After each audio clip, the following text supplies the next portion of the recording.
السلام عليكم. اليوم يا لاله جبت لك لا فيديو اللي كنتي كتفتش عليها، بسبوسه اقتصاديه وكتذوب في الفم ومحبوبه الجماهير وغنيه على التعريف.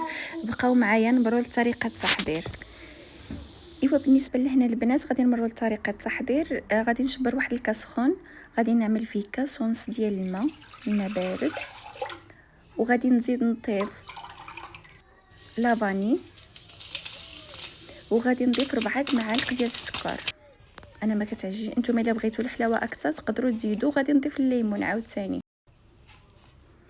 داك الميلونج مع السيترو مع السكر كيجي مزيون مع بسبوسه.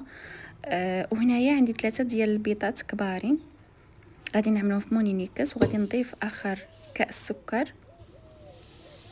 ايضا نضيف 2 شاسيات ديال لافاني ومع مبشور الليمون كيعطيه واحد النكهه مزيونه بزاف. وغادي نخلط الجميع مزيان كيفاش كتشوفوا معايا.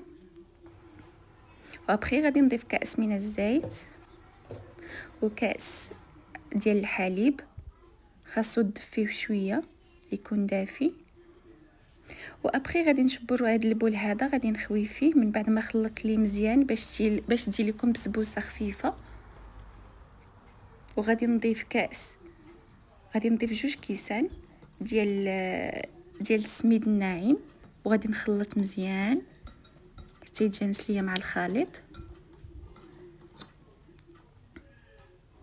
فوالا غادي نضيف كاس اخر ما عامرش بزاف، نتوما على حسب الخليط ديالكم. فوالا هنايا عندي 2 ديال المعالق كبارين ديال الكوكو، غادي نحاول ندخل داك كوكو في الخليط ديالي. وغادي نضيف عاوتاني ايضا 2 معالق ديال الطحين. وهنايا عندي 2 اكياس ديال خميره الحلويات. فالو غادي نخلط الجميع هيدا حتى يتجانسوا ليا، حتى تحصلوا على هاد نفس الخليط. وغادي اي طاوه عندكم تقدروا ديروا فيه. انا هذه عندي ديجا كنت عملت لها الزبده وشويه ديال السميده، وغادي نخوي فيها داك الخليط ديالي وندخلها للفرن على درجه 180 حراره لمده 20 دقيقه، وغادي نخرجها وانا معكم. صراحه فريمون كتستحق تجربه وما كتديش المقادير بزاف، يعني المقادير متوفرين في اي بيت وتقدري توجديها زعما سريعه بزاف، وكتجي بنينه فريمون كتجي مزيونه بزاف. من بعد ما خرجتها من الفران وسقيتها بداك السيروم اللي عملت معكم في الاول.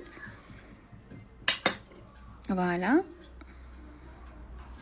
خاصكم غير تخرجوها من الفران وتسقيوها ديريكت، خاصها هي تكون سخونه والسيروم يكون بارد. وفريمون البنات كتشي هشيشه، يعني خاصكم تجربوها وتردوا عليا. وما تنسوش البارطاج مع الاهل والاصحاب باش تعمل الفائده. وما تنسوش التعليق ديالكم اللي كيفرحني. وخليكم الى فيديو قادم ان شاء الله.